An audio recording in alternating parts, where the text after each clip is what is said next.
యేసే పరిష్కారము అనుదిన Bible study కార్యక్రమం ప్రేక్షకులందరికీ యేసుక్రీస్తు వారి అద్వితీయ నామమున వందనాలు. ప్రభువునందు ప్రియ దేవుని బిడ్డలారా, నేటి దినము డాక్టర్ కారుపాటి శ్యాన్సాగర్ గారి ద్వారా బైబిల్ స్టడీలోని వాక్య ధ్యానమును కీర్తనల గ్రంథము నుండి ధ్యానం చేసుకుందాం. మీరందరూ బైబిల్తోనూ నోట్బుక్తోనూ సిద్ధపడి ఉంటే డాక్టర్ కారుపాటి శ్యాన్సాగర్ గారు ప్రార్థన చేసి ఈ దినపు వాక్య పరిచర్య చేస్తారు. ప్రభువునందు ప్రియ దేవుని బిడ్డలారా, ఈ రాత్రి కాలపు వాక్య భాగం కొరకు సహకారాన్ని ఇస్తున్న కుటుంబం ఏలూరు పత్తేబాదు నివాసితులు శ్రీమతి ఇందుపల్లి సుదర్శిని గారి జన్మదినం సందర్భంగా కుటుంబ సభ్యులు ఇందుపల్లి ప్రకాష్ కుమార్ గారు, అడిషనల్ జాయింట్ కలెక్టర్ ప్రకాశం డిస్ట్రిక్ట్ ఒంగోలు, శ్రీమతి ఇందుపల్లి సుదర్శిని గారు, అలాగే వీరి కుమార్తె పెద్ద కుమార్తె జెస్సీ సౌమ్య, అల్లుడు ప్రవీణ్ కుమార్, రెండవ కుమార్తె యానీ ప్రీతి, మూడవ కుమార్తె క్రిస్టియానా కీర్తన సహకారాన్ని ఇస్తున్నారు. ఈ కుటుంబాన్ని ప్రభు దీవించును గాక. ఎపిసోడ్ సహకారాలు కావాలి, ప్రార్థించమని మనమే ప్రార్థన చేసుకుని వాక్య ధ్యానానికి వెళదాం. మమ్మల్ని మిక్కిలిగా ప్రేమిస్తున్న మా ప్రియ తండ్రి, మీకు వందనాలు. మీ దాసురాలు సుదర్శిని గారి కొరకు వందనాలు. మీరిచ్చిన ఆయుష్కై కృతజ్ఞతలు. నూతన జన్మదినము కొరకై వందనాలు. ఈ సంవత్సరం ఆరోగ్యం ఇచ్చి, ఉద్యోగంలో తోడుగా ఉండి, ప్రయాణాల్లో సహాయం చేసి, నెమ్మదినిచ్చి, కుటుంబాన్ని దీవించి, బిడ్డను సంతోషపరచమని ప్రార్థిస్తున్నాం. మీ కృప మీ కుమార్తెకి ఇవ్వండి. వారి ప్రియ కుటుంబం అంతటిని ఆశీర్వదించండి. నేటి వాక్య ధ్యానం ద్వారా మాతో మాట్లాడండి. నూతన ఎపిసోడ్ సహకారాన్ని పంపండి. యేసు నామములో వేడుతున్నాం తండ్రి, ఆమేన్. ప్రభువునందు ప్రియ దేవుని బిడ్డలారా, దేవుని యొక్క వాక్యంలోనికి వెళ్లే ముందు మీకు ఒక మనవి. ఏలూరులో నిబంధన క్రిస్టియన్ ఛానల్లో ప్రతి రాత్రి 9:30 గంటల నుండి 10 గంటల వరకు యేసే పరిష్కారం ఆత్మీయ వర్తమానాలు ప్రసారం కానున్నాయి. ప్రార్థించండి, వీక్షించండి. రెగ్యులర్గా ఏసీటీ మూవీస్లో 9 to 9:30 ఈ ప్రోగ్రాం అయిపోయిన తర్వాత మరలా మరొక అరగంట దేవుని యొక్క వాక్యము నిబంధన టీవీలో స్పెషల్ మెసేజెస్ ఫ్రమ్ బైబిల్ మాట్లాడబోతున్నాను. వీక్షించాలని నేను మనవి చేస్తున్నాను. దేవుని వాక్యంలోనికి వెళదాం. కీర్తనల గ్రంథము 72వ సంకీర్తన, ద్వితీయ స్కంధం, చివరి సంకీర్తన. మనము ఈ యొక్క సంకీర్తన ఇది 5వ వర్తమానం. ఇది 5వ వర్తమానం. చాలా వివరంగా వెళ్తున్నాం. ఆనాటి పరిస్థితులు, ఆనాటి వాక్యం ఈనాటి పరిస్థితులకు, ఈనాటి మనకు వర్తింపజేసుకుంటూ ముందుకెళ్తున్నాం. 13వ వచనం రాజును గురించి మాట్లాడుతున్నాడు. దేవుడు ఏర్పరచుకున్న రాజు సొలొమోను తన రాజ్యాన్ని గురించిన దావీదు యొక్క ఉద్దేశాలు దేవుడు నెరవేర్చినది మాట్లాడుతున్నాడు. ఇదే మాటల్లో క్రీస్తు రాజ్య పాలనను చాలా తేటగా పరిశుద్ధాత్ముడు ఆవిష్కరిస్తూ వచ్చాడు. సొలొమోను 40 సంవత్సరాలు పరిపాలించాడు. ఈ 40 ఏండ్లు కూడా అతని రాజ్యంలో యుద్ధాలు లేవు. శాంతి రాజ్యం, అభివృద్ధి ఉంది, ఘనత ఉంది. మిగతా అన్య జనాంగం అంతా కూడా తలెత్తి చూశారు ఆ రాజ్యం వైపు. ఆ రాజ్య నివాసంలో పనిచేస్తున్న నివాసులందరూ కూడా ధన్యులు. నివసిస్తున్న జనులందరూ ధన్యులుగా ఉన్నారు. పేదరికం వారికి దరిచేరలేదు. సమృద్ధితో వారు జీవించారు, ఆనందంతో జీవించారు. శత్రుభయం లేనే లేదు. ఈ క్వాలిటీస్ అన్నీ కూడా ఈ 40 ఏళ్ల పాలనలో ఉన్న క్వాలిటీస్ చాలా 1000 ఏండ్ల పాలనలో ఉన్న పరిస్థితులను ప్రతిబింబిస్తాయి పోలికగా. నాట్ ఎగ్జాక్ట్లీ, బట్ కొన్ని పోలికలు కనిపిస్తాయి. కాబట్టి ఆ రాజుకు కూడా అటువంటి ఘనత దక్కింది. ఆ రాజు ఎలా ఉండేవాడు అనేది చెబుతున్నాడు 13వ వచనం. నిరుపేదల యందును బీదల యందును అతడు కనికరము ఉంచును. నిరుపేదలు, పేదలు, poverty line, below poverty line, poverty line, below poverty line. చూడండి, middle class people, below middle class, average people, below average. అర్థమవుతుందా? అంటే మినిమం నీడ్స్, సాధారణ మానవ అవసరతలు, అత్యవసరతలు, ఆహారము, వసతి, వస్త్రము, ఈ 3 common needs for every human being. ఒక గేదె దాన్ని మీరు ఎక్కడైనా వదిలేయండి, వదిలేస్తే అదే ఆహారం సంపాదించుకొని తింటుంది. ఏదో మొక్కలు తింటాము, గడ్డి తింటాము, ఎండుగడ్డి తింటాము, ఏదో ఒకటి చేస్తుంది. ఒక కుక్కను వదిలేయండి, it doesn't need any cloth or any residence. దానికి ఏమీ నివాసం అక్కర్లేదు, ఎక్కడైనా తిరుగుతుంది. వీధిలో ఉంటుంది, వీధి బయట ఉంటుంది, ఊరిలో ఉంటుంది, ఊరు బయట ఉంటుంది. కానీ మనిషి అలా కాదు. మనిషికి అవసరాలు ఉన్నాయి. సిగ్గు దాచుకోవాలి, వస్త్రం కావాలి, ఆకలి అవుతుంది ప్రతిదినం, ఆహారం కావాలి, ఇట్స్ నీడ్, అత్యవసరం. అతడు తలదాచుకోవడానికి నీడ కావాలి, ఇల్లు కావాలి. రోటీ కపడా రోటీ కపడా, భోజనం, వస్త్రం, నివాసం ప్రతి ఒక్కళ్ళకి కాపాడు. నిరుపేదలపై ఎవరైనా కనికరం ఉంచుతున్నారా? చూడండి, 10 రూపాయల ఎర్నింగ్ కూడా లేనటువంటి వారి పర్సంటేజ్ భారతదేశంలో చాలా ఎక్కువగా కనిపిస్తుంది. అబౌవ్ 70% ఆఫ్ పాపులేషన్, 70% పైగా ప్రజలు 10 రూపాయలు సంపాదన కూడా లేని వ్యక్తులుగా ఉన్నారు. ఈవెన్ కామన్గా చూస్తున్నప్పుడు ఆలోచించండి. నిరుపేదలు ఉన్నారు, నిరుపేదలు. అందుకే కదా ఇండ్లు కట్టిస్తాం పథకాలు పెడుతున్నారు. భోజనం తక్కువ ఖరీదుకి భోజనం, సరుకులు, బియ్యము, ఇవన్నీ ఎందుకు ప్రజలు స్వీకరించి ఎన్నుకుంటున్నారు నాయకుల్ని? నేను పదే ఎన్నికలు, నాయకులు అని చెబుతున్నాను కదా. ఎందుకో తెలిసిన, ఇప్పుడు మనం మాట్లాడుతున్న అంశమే రాజరికం. చూడండి, ఆశ్చర్యం. ఈ దినాల్లో ఈ చాప్టర్ వచ్చింది, మరి ఏం చేస్తాం? ఇంకా 24 అవర్స్లో తెలంగాణలో ఈ ఎలక్షన్ సంబంధించినటువంటి అడ్వర్టైజ్మెంట్ ఆపేసుకోవాలి, ప్రోపగండా ఆపాలి. ఈ టైంలోనే నేను మరి ఈ 72వ కీర్తన చెప్పాల్సి వచ్చింది. దాన్ని నేను ఏర్పరచుకుంది కాదు కదా. నాకే ఆశ్చర్యంగా ఉంటుంది. కాంటెంపరీ సిచ్యుయేషన్స్లో నుంచి దేవుడు ఈ యేసే పరిష్కారం తీసుకెళ్తున్నాడు. సమాజంలో అలాంటి పరిస్థితులు, ఆ రోజు అదే న్యూస్ రావటం మీడియాలో, నేను అదే వాక్యం మాట్లాడటం, నాకే ఆశ్చర్యం కలుగుతుంది చాలా కాలంగా.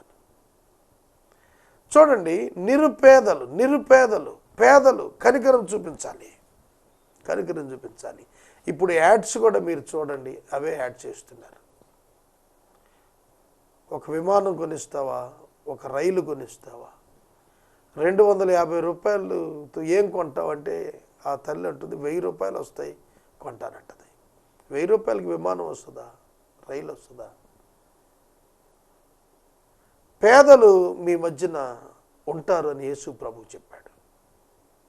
పేదరికాన్ని, eradication of poverty, it's not possible, it is impossible. పేదలు నిత్యం మీతోటే ఉంటారన్నాడు. కానీ మనిషి కుమారుని నేను మీతో ఉండను అన్నాడు.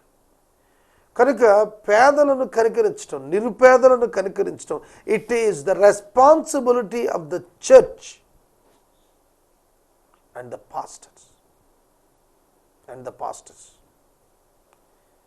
దైవ సేవకుల యొక్క, సంఘం యొక్క బాధ్యత నిరుపేదలను కనికరించడం.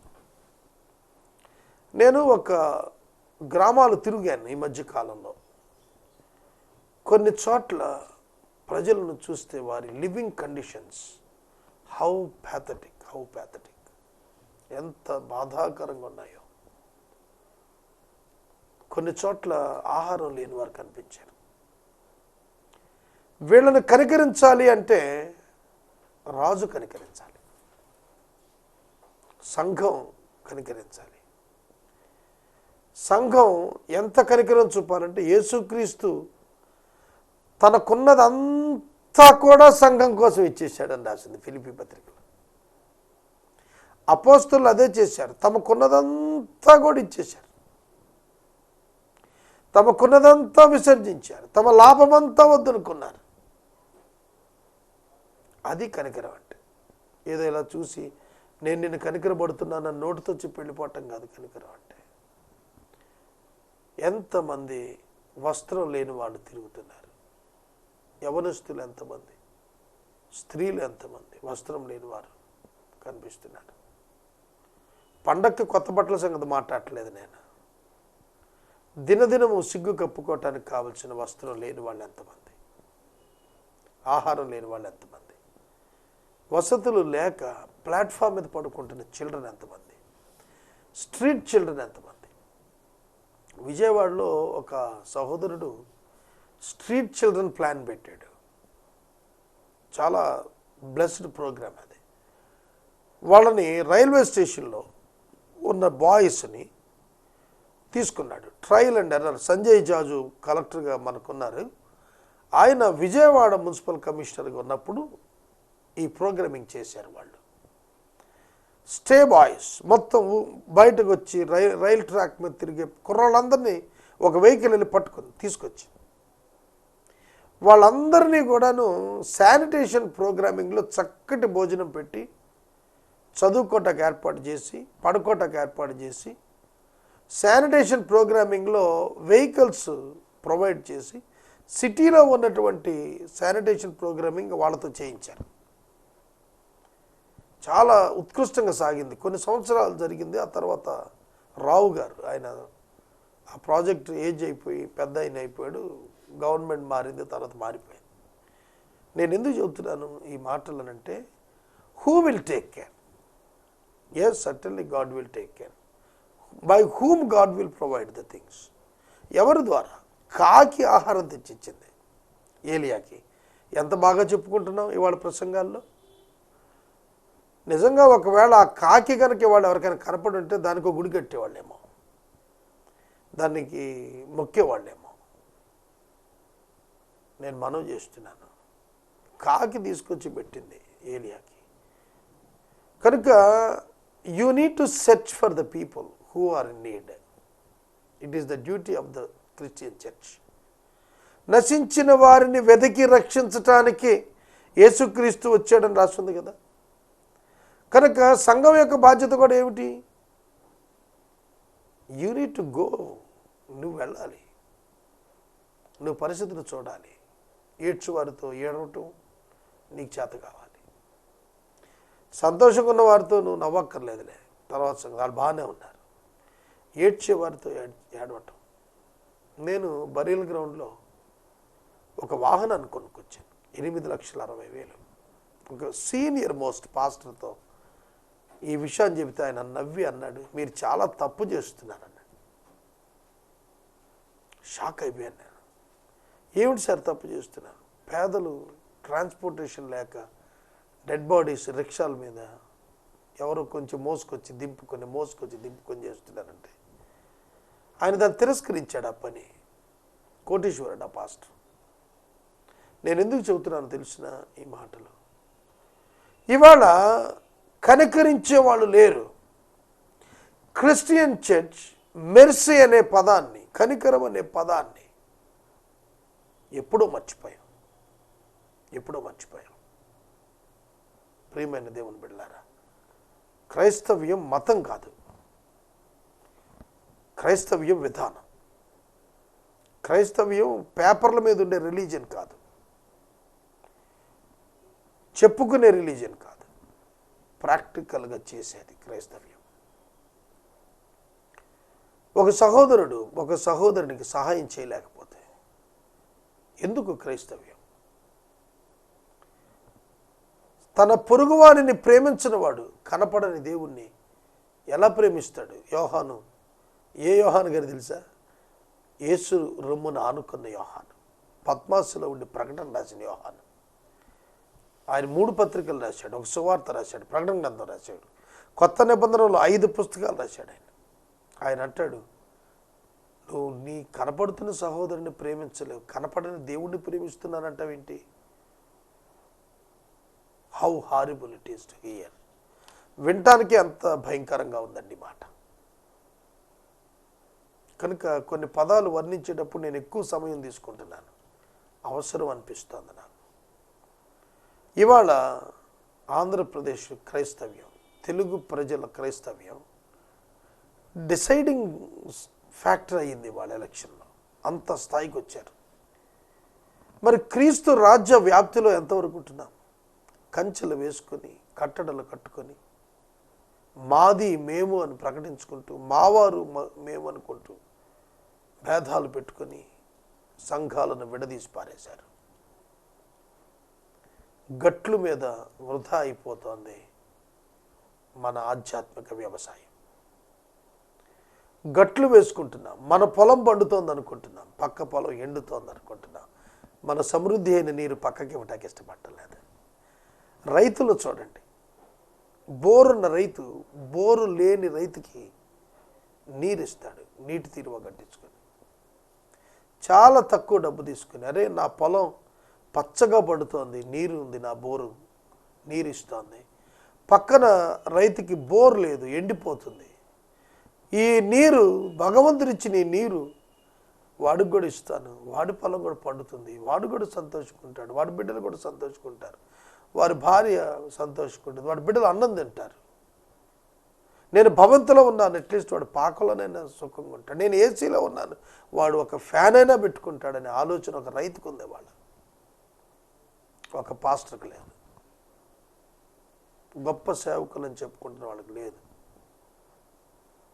నేను మనవి చేస్తున్నాను, నిరుపేదలను కనికరించేవాడు, నిరుపేదలను కనికరించేవాడు. ఒక 15 years బ్యాక్ నేను ఒక ప్రాంతానికి వెళ్ళాను, మిట్ట మధ్యాహ్నం ఒక ప్రాంతానికి వెళ్ళాను. నా స్కూటర్ ఉండేటప్పుడు నేను వెళ్ళాను. ఒక భార్య ఒక భర్త ఒక చిన్న పాక వేసుకుని, అక్కడ చాప వేసుకుని, దే ఆర్ ప్రేయింగ్, ప్రార్థన చేస్తున్నారు. ఎండ విపరీతం, ఎండ, మే నెలలో. పాక రంధ్రాలు పడిపోయి చూరులో నుండి వెలుతురు పడుతోంది. నేను వారితో కలిసి కూర్చున్నాను, ప్రార్థన చేశాను. 15 years తర్వాత మళ్ళీ నేను వెళ్ళాను. ఆ స్థలంలో చాలా పెద్ద భవనం, చాలా పెద్ద మందిరం, చాలా పెద్ద పాస్టర్నేజ్, మంచి అందమైనటువంటి కాంపౌండ్ వాల్. నేను లోపలికి వెళ్ళి తలుపు కొట్టాను, అది నేను గుర్తుపట్టలేదు, నేను వెళ్ళిన చర్చ్ అనుకోలేదు. ఆ అమ్మగారు బయటకు వచ్చి నన్ను గుర్తుపట్టి ఎంతో ఆనందంతో చెప్పారు, అయ్యా మీరు 15 ఏళ్ల తర్వాత వచ్చారు, ఇవాళ ఎక్కడిది ఉంది. నేను మనవి చేస్తున్నాను, గాడ్ ఈజ్ సో మెర్సిఫుల్. దేవుడు అంత కనికరం కలిగి సహాయం చేస్తున్నాడు. ఇవాళ మనం దీవించబడుతున్నాం, ఇతరుల కొరకు మనం ఏం చేస్తున్నాం? సంఘం ఇది ఆలోచన చేయకపోతే సంఘం కాదు, పక్షవాతం వచ్చిన సంఘం. ఇది దేవుని చిత్తం కాదు. రాజు అధికారంలో ఉన్నవాడు, నేను పాస్టర్ అనే పదం ఎందుకు వాడని తెలుసా? He is the leader of the congregation. వాడు పరిపాలిస్తున్నారు, వారు సంఘాన్ని పరిపాలిస్తున్నవారు నాయకులు, సంఘాన్ని పరిపాలిస్తున్న బోధకులు, నాయకులు. వాళ్ళు చేతిలో డబ్బు పెడుతున్నాడు దేవుడు. ఆ డబ్బు దేవుని సేవ కోసం, అవసరాలు ఉన్న వారి కోసం ఇవ్వటం నేర్చుకోవాలి. ఒకప్పటి మిషనరీలు త్యాగం చేసి దేశం వదిలి వచ్చారండి. వారికి తెలిసిన విద్య నేర్పించారు. ఇవాళ విద్య వ్యాపారం చేశారు. డొనేషన్ల పేరట కోట్లు దండుకుంటున్నారు, భవనాల పేరట కోట్లు దండుకుంటున్నారు, స్థలాల పేరట కోట్లు దండుకుంటున్నారు. నేను అడుగుతోంది ఒకటే, నేను మనవి చేస్తుంది ఒకటే, ఆ రాజు ఎలా ఉన్నాడట? పేదలను కనికరించును, పేదల ప్రాణాలను అతడు రక్షించును. It is the duty of a king to protect the lifes of the poor people in his kingdom. సంఘంలో కూడా అంతే, నిరుపేదలు ఉంటారు, వాళ్ళను చూడాల్సిన బాధ్యత సంఘం మీద, దేవుని సేవకుల మీద ఉన్నది. కపట బలాత్కారముల నుండి అతడు వారి ప్రాణమును విమోచించును. కపట బలాత్కారముల నుండి. ఇవాళ అసలు చర్చికి ఈ విధమైనటువంటి పౌరుషమే లేదు. ఎక్కడో ఒక క్రైస్తవుడి మీద దాడి జరిగింది, ఇల్లు బద్దలు కొట్టారు, పగలు కొట్టారు, బుల్డోజర్తో తోసేశారు. ఏడుస్తూ ఫోన్ చేశారు ఆయన నాకు. I responded.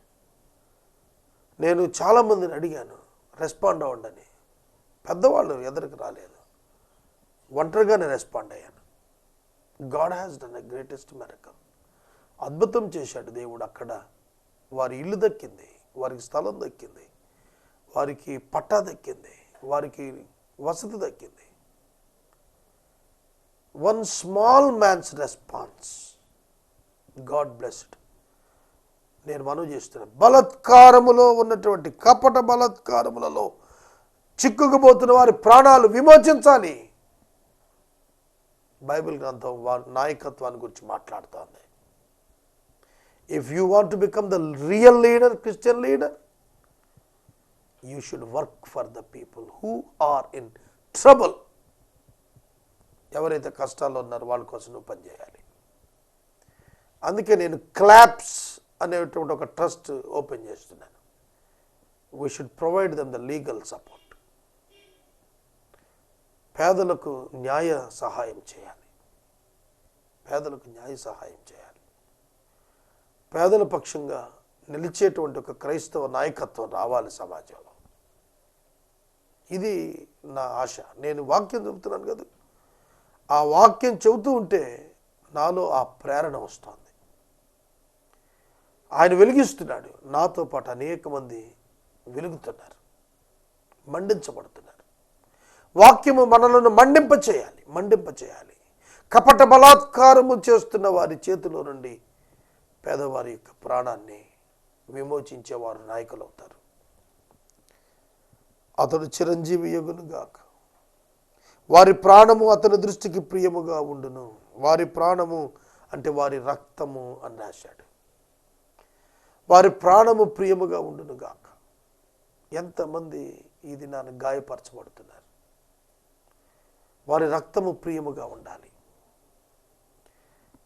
సోదరుడా, సోదరి, దేవుని యొక్క వాక్యము హెచ్చరిక చేస్తోంది. ఇతరుల ప్రాణాన్ని ప్రియంగా ఎంచేవారు ఎంతమంది కనిపిస్తున్నారు? పోతే పోయాళ్ళండి అంటారు. ఎవరైనా యవనస్తులు చనిపోయారు అని అంటే పోతే పోయారు. ఈ మధ్యన విన్నాను నేను, ఒక యవనస్తుడు చనిపోతే ఒక ఆయన అంటున్నాడు, ఒక సేవకుడే తొందరపాటు వల్ల పోయాడండి అని. కనుక వారి ప్రాణం చాలా అల్పంగా ఎంచబడుతుంది వాళ్ళ. కానీ మనం ఏం చేయాలి? ప్రియముగా ఎంచాలి. నీ ప్రాణం నువ్వు ఎంత ప్రియంగా ఎంచుకుంటావు? కొంచెం తలనొప్పి వస్తే కార్పొరేట్ డాక్టర్ దగ్గరికి పోతావు కదా. అవతల వ్యక్తి యాక్సిడెంట్ అయ్యి రక్తం కోల్పోతుంటే చెయ్యెత్తి అంబులెన్స్లో చేర్చలేవా నీవు? రక్తం ఓడుతున్న వాడు రోడ్డు మీద పడిపోయి ఉంటే వాడిని తీసి సహాయం చేసి హాస్పిటల్లో చేర్చలేవా? నీ ప్రాణం వంటి ప్రాణం కాదా? తీర్పు తీర్చి వెళ్ళిపోతావా? పరిచయుడిలాగా, లేవీడులాగా వెళ్ళిపోతావా? యాజకుడిలాగా వెళ్ళిపోతావా? ఇది నన్ను మనం ఆలోచించాలి. మూలపాఠాలకు క్రైస్తవ సంఘాలు తిరగాలి. ఉజ్జీవం పునాదులు మరలా పోసుకోవాలి, ఊపిరి పోసుకోవాలి, తిరిగి లగాలి. క్రైస్తవ సమాజం క్రీస్తు ఏ విధమైన మనసు కలిగి ఉన్నాడో ఆ మనస్సు కలిగి క్రైస్తవ సమాజం పనిచేయటం ప్రారంభం కావాలి. ఇతరుల ప్రాణాలు మనం ప్రియంగా ఎంచుకోవాలి. క్రీస్తు మన ప్రాణం కోసం మన ప్రాణాన్ని ప్రియంగా ఎంచుకుని తన ప్రాణాన్ని ఇచ్చాడు. మన ప్రాణాన్ని ప్రియంగా ఇచ్చాడు కనుక తన ప్రాణాన్ని ప్రియముగా ఎంచుకోక మన కోసం ఇచ్చాడు. కనుక మన బాధ్యత గొప్పదని నేను మనవి చేస్తున్నాను. విమోచిస్తాడు, రక్షిస్తాడు, కనికరిస్తాడు, విడిపిస్తాడు. ఆలోచించండి, విడిపిస్తాడు. విమోచన ఇవ్వాలి, విడిపించాలి, కనికరించాలి, కాపాడాలి. ఈ డ్యూటీస్ మనం నిర్వర్తిస్తున్నామా? సంఘముగా ఉండి సంఘమే చేయాలి. ఇవన్నీ సంఘమే చేయాలి. క్రీస్తు చేయటం అంటే సంఘం చేయటమే.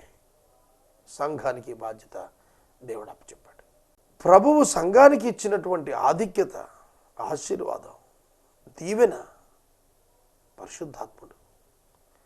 ఆయన మన అంతరంగంలో కలుగుని మనం మౌనంగా ఉంటున్నామంటే కారణం ఆత్మసిద్ధమే, కానీ శరీరం బలహీనం. ఈ రాత్రి నేను ఈ వచనం దగ్గర ముగిస్తున్నాను. రేపటి వాక్య ధ్యానంలో 15వ వచనం ధ్యానిస్తాను. కొంచెం ఎక్కువ సమయమే దిద్దుబాటు కొరకైన విషయాలకు నేను కేటాయిస్తున్నాను. దయచేసి గమనించాలి. దిద్దుబాటు కొరకు విషయాలకు సమయం కేటాయిస్తున్నాను.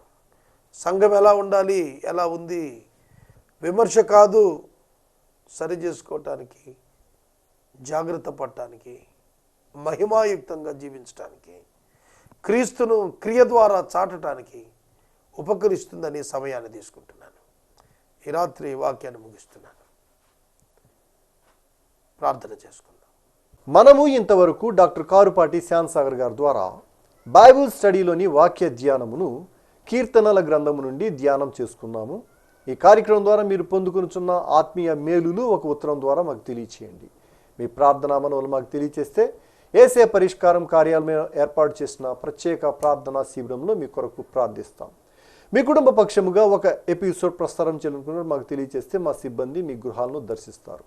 ముగింపు ప్రార్థన ఆశీర్వాదాలతో ఈ కార్యక్రమాన్ని ముగించుకుందాం.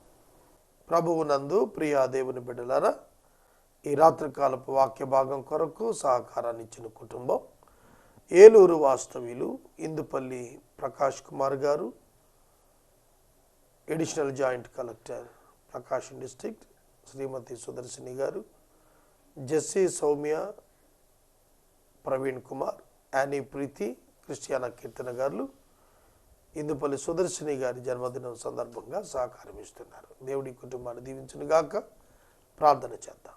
మమ్మల్ని మిక్కిలికి ప్రేమిస్తున్న మా తండ్రి, వందనాలు, స్తోత్రాలు. ఈ రాత్రి మీ పాదాల చెంత ప్రార్థిస్తున్నాం. మీ కృప, మీ సహాయం మాకిమ్మని వేడుకుంటున్నాం. ఘనత, మహిమ, ప్రభావాలు మీరే పొందండి. ఇందుపల్లి సుదర్శిని గారికి మీరు ఇచ్చిన నూతన జన్మదినం కొరకు వందనాలు. బిడ్డను దీవించి నూతన సంవత్సరం అంతా ఆరోగ్యము, శక్తి, బలం ఇచ్చి కాపాడండి. దీర్ఘాయుష్యపండి. ఎపిసోడ్ సహకారాలను అనుగ్రహించండి. యేసు నామములో ప్రార్థిస్తున్నాం తండ్రి, ఆమేన్. మన తండ్రి అయిన దేవుని ప్రేమ, కుమారుడైన యేసయ్య కృప, పరిశుద్ధాత్మని యొక్క అన్యోన్య సహవాసం సదాకాలం మనందరికీ తోడైండును గాక. ఆమేన్.